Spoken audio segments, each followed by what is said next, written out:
Oi, pessoal. É um grande prazer, uma felicidade estar podendo conversar com vocês um pouquinho nesse momento. Eu sei que eu não estou aí de corpo e alma, mas podem ter certeza que eu estou de alma com vocês, conectadinha, juntinho, com essa perspectiva, a ideia toda que está por trás desse encontro, que é uma ideia compartilhada com várias pessoas do mundo, né? E uma iniciativa de trazer para o Brasil também esse debate. Então, acho que o pessoal está de parabéns. E fico muito feliz de estar incluída aí, mesmo que de longe dessa vez, mas quem sabe ano que vem a gente consegue estar presente de corpo e alma mesmo aí, né? Bom, então, para quem não me conhece, eu sou Letícia Alminhana. Eu sou professora professora colaboradora do programa de pós-graduação em psicologia da PUC. Tem um grupo de pesquisa onde a gente tem em torno de 30 pessoas envolvidas em estudar as relações entre experiências incomuns ou anômalas e saúde mental e personalidade, tá? Fiz um longo caminho para chegar onde eu cheguei, então faz mais ou menos 20 anos que eu pesquiso tudo isso. Saí da psicologia, me formei como psicóloga, depois fiz um mestrado na teologia. Depois disso tive uma imersão num contexto de meditação e de prática de yoga para ver diferentes possibilidades onde esse tipo de fenômeno pode aparecer. Depois disso eu fui fazer um doutorado na Universidade Federal de Juiz de Fora e aí estudando a perspectiva mais da psiquiatria. Então, fazendo uma avaliação psiquiátrica de pessoas que apresentavam experiências anômalas, que seria isso tudo que a gente está vendo aqui, né? Que seria pessoas que referem poder ouvir coisas que os outros não ouvem, ver coisas que os outros não estão vendo. Então, tanto em contexto religioso como não religioso, isso às vezes pode aparecer, né? Então, no meu estudo de doutorado, por exemplo, eu tive pessoas que não estavam vinculadas a nenhum contexto religioso ou espiritual, mas que referiam ter os tais sonhos anômalos ou premonitórios, por exemplo, né? Que estavam muito incomodadas porque sonhavam com coisas que iam acontecer depois. Pessoas que tinham sensações de desmaio, por exemplo, em alguns ambientes e aquilo não tinha uma explicação biológica para acontecer, tá? Tinha pessoas que referiam, por exemplo, que tinham conversado com uma avó que já tinha falecido, pessoas que contavam que incorporavam, né, ou recebiam entidades de preto velho, né, e que davam conselhos. Então, todas essas pessoas, em diferentes contextos, a gente investigou no doutorado. E a gente investigou com alguns óculos, né, alguns referenciais para tentar entender tudo isso. Depois disso, eu fui ainda fazer um pós-doutorado fora, fui para a Universidade de Oxford, estudar especificamente um termo, um conceito ou um perfil que a gente chama de esquizotipia, tá? Que parece um pouco um palavrão, mas não é. Se for entendido da forma que eu entendo, pelo menos, e que alguns professores meus de Oxford têm entendido. Então, a esquizotipia, ela pode ser vista como o transtorno da personalidade esquizotípica, que aí vira um transtorno mental mesmo, ou ela pode ser entendida também como uma característica de personalidade, um jeito de ser. O esquizotípico, num geral, ele apresenta 4 características fundamentais. A primeira é a presença justamente de experiências incomuns ou anômalas, como essas que a gente está vendo aqui no evento. A segunda que pode vir junto, é a confusão mental, desorganização mental.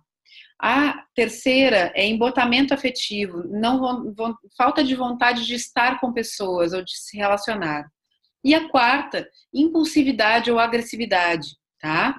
Quando tudo isso vem junto, num pacotão, vamos chamar assim, a gente tem indicadores fortes para a presença de um transtorno mental ou de um problema que precisa ser olhado ou visto com cuidados, né, médicos, psiquiátricos e às vezes até medicamentosos, certo?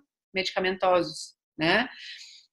Por outro lado, alguns estudos têm mostrado que várias pessoas no mundo, né, têm apresentado esquizotipia como apenas a primeira, como uma característica das que eu mencionei para vocês, que é a presença de experiências incomuns ou anômalas, mas sem as demais. Então, as pessoas não têm desorganização mental, as pessoas não têm um embotamento afetivo, falta de vontade de estar com os outros, a pessoa não tem impulsividade, agressividade, ela só tem a presença de experiências incomuns. No geral, os estudos têm mostrado que essas pessoas que apresentam as experiências incomuns, mas que não têm prejuízo funcional ou mental ou relacional com isso, elas têm apontado positivamente para indicadores de bem-estar, de qualidade de vida, de inteligência, de criatividade. Então, essas pessoas, às vezes, elas estão em contextos não só religiosos e espirituais, mas em contextos criativos. O meu professor da Universidade de Oxford, ele tem estudado comediantes, e ele tem visto que é a mesma propensão que faz uma pessoa tá aberta ou tá sensível para apresentar uma experiência anômala ou incomum, também faz a pessoa ter um nível mais alto de fantasia e também de capacidade de fazer relações entre coisas que aparentemente não têm relação. E que o humor, a produção do humor, é quando a pessoa faz isso, né? Quando ela consegue fazer uma conexão, uma costura com duas coisas que não tem nada a ver, e ela costura, soma aquilo e traduz aquilo de forma bem humorada, certo? Essas pessoas, no geral, elas têm sido carinhosamente chamadas de esquizotípicos felizes ou de happy schizotypes. E eu costumo dizer que não só eu, mas muitas das pessoas que sempre me assistem, elas muitas vezes compartilham desse perfil. Então, somos todos, de alguma forma, muitas vezes, happy schizotypes, certo? Mas, enfim, para além disso, o que as pesquisas têm nos contado também, né, o que a gente tem visto, é que, para além disso e somando com isso, né, é que muitas vezes não é tão importante o que a pessoa diz que vê ou que ouve, ou a relação que ela faz com aquilo, as conexões que ela diz perceber ou ter, né? Ou seja, ter experiências anômalas ou incomuns não são tão importantes para a gente saber se a pessoa não está bem com aquilo ou se a pessoa está bem com aquilo, certo? Mas o mais importante é ver como que a pessoa lida com essas experiências, como essa pessoa interpreta essas experiências, como que ela consegue acomodar essas experiências numa rede de sentido que faça sentido para ela, certo? Isso, um dos carros-chefes assim, de estudos sobre isso tem sido um pessoal também na Inglaterra, só que aí do King's College London, a doutora Emanuele Peters. Eles têm criado um grande projeto de pesquisa que se chama o Unique, onde eles estudam basicamente a interpretação das experiências anômalas, certo? E eles veem que muitas vezes pacientes psicóticos, pessoas que têm um comprometimento maior, que precisam de ajuda médica para dar conta dessas experiências, no geral, essas pessoas têm uma tendência a interpretar essas experiências de forma um pouco mais paranoica ou personalista, ou como um tipo de conspiração contra ela, ou como se ela tivesse sido a escolhida para ter esse tipo de experiência, tá? E ela não consegue muito ter flexibilidade sobre a explicação daquela experiência. Por outro lado, as pessoas que não apresentam um diagnóstico de transtorno mental e elas conseguem viver bem com as suas experiências, elas têm uma tendência maior a ter maior flexibilidade cognitiva em relação à interpretação das experiências. Então, elas podem buscar interpretações diferentes para sua experiência, elas se questionam sobre a realidade objetiva ou não das experiências, elas buscam agregar ou compor em grupos que possam ajudá-la a interpretar essas experiências, com pessoas que também têm experiências parecidas e com contextos que possam ser mais comuns, né?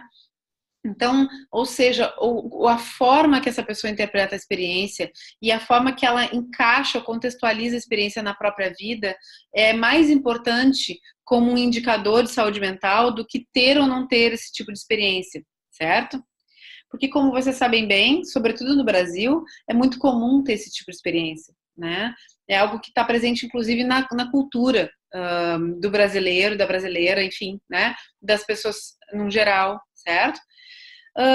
Uma outra informação importante que eu sempre gosto de agregar a esse tipo de estudo, de pesquisa e de entendimento, para a gente tentar ver como essa pessoa está lidando com a experiência que ela tem, né? E se ela está dando conta de lidar de forma saudável e integrada com a sua experiência, tem sido usar como chave de leitura modelos de personalidade, certo?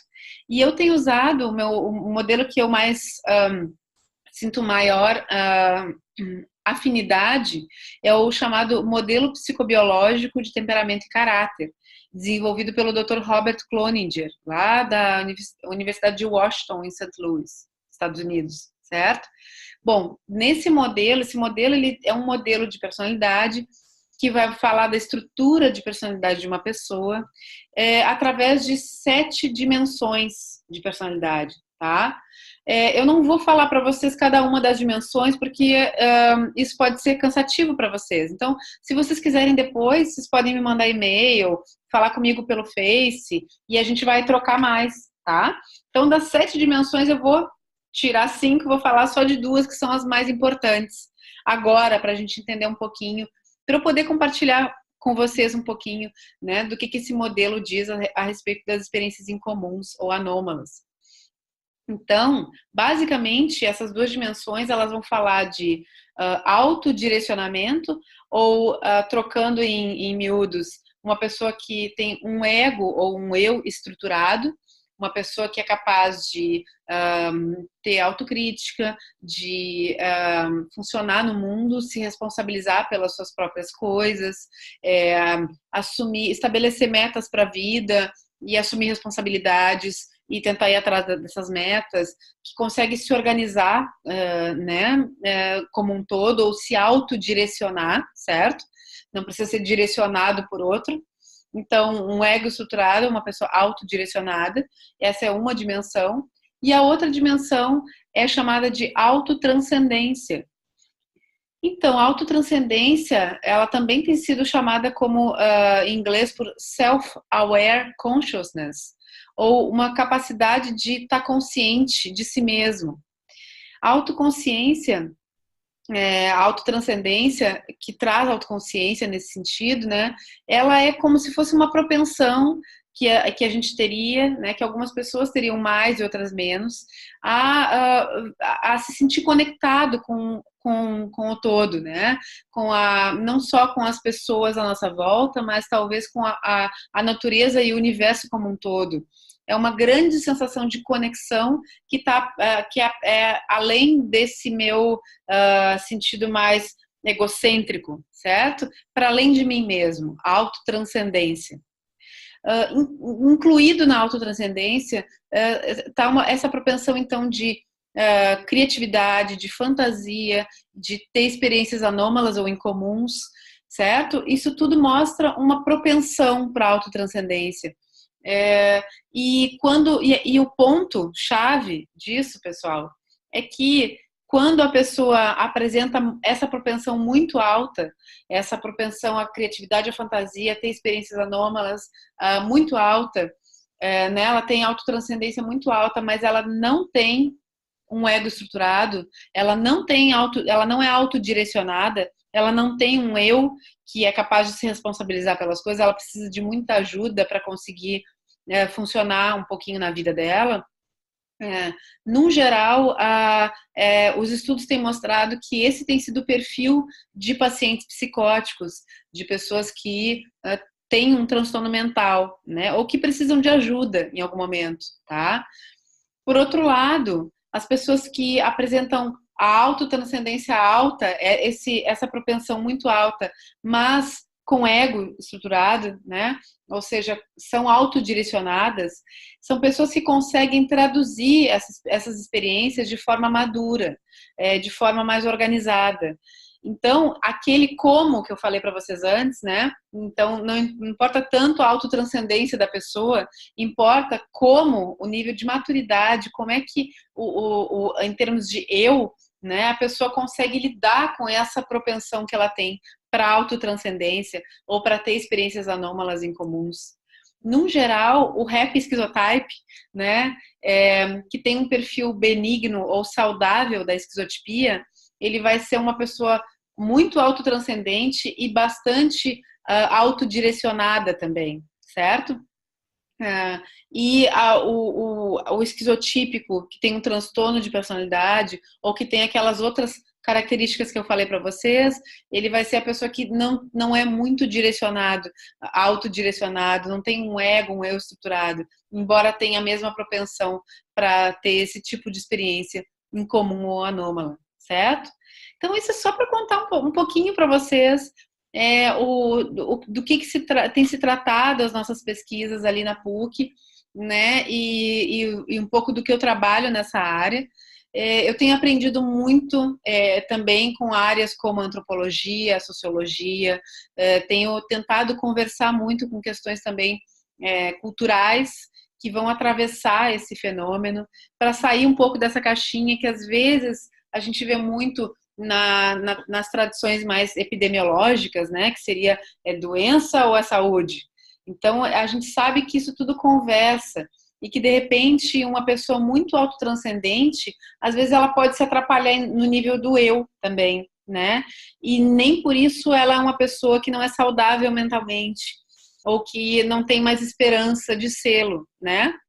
De se desenvolver melhor, de aprender um pouco, de conseguir aquietar um pouco, fazer uma psicoterapia às vezes e ficar mais madura para lidar com quem ela é, né? Com essa propensão, com esse tipo de experiência, tá? Então, acho que esse convite que para mim vocês estão me fazendo, né? Que é sair da caixinha, que é falar de loucura de um jeito mais amplo, o que é loucura mesmo, né? E talvez seja uma loucura sair da caixinha, né? Sair dessas caixinhas de o que é saúde, o que é doença. Mas uma loucura boa, uma loucura dentro da esquizotipia feliz ou benigna. Então, vou encerrando por aqui, para não me alongar mais, para não cansar vocês. Foi um grande prazer poder falar um pouquinho para vocês. E me coloco à disposição, se alguém quiser depois conversar e entrar em contato comigo, pode pedir para Maria Cristina Barros ou para o Everton para passarem meus contatos para a gente poder conversar mais. Porque isso sempre é uma troca que sempre me alimenta muito, certo? Um grande beijo para vocês, todos os happy esquizotypes da plateia. Um beijo.